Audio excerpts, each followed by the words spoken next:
أعوذ بالله من الشيطان الرجيم. بسم الله الرحمن الرحيم.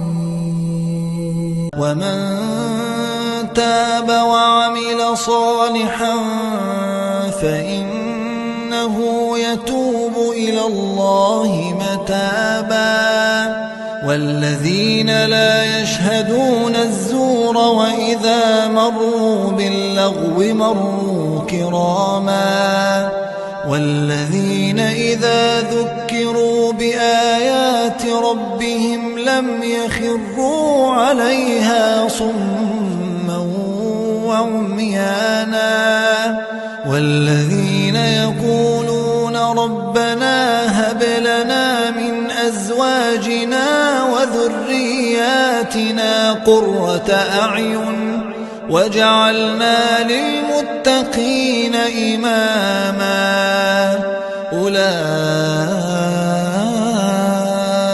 يجزون الغرفة بما صبروا ويلقون فيها تحية وسلاما خالدين فيها حسنت مستقرا ومقاما قل ما يعبأ بكم ربي لولا دعاؤكم فقد كذبتم فسوف يكون لزاما.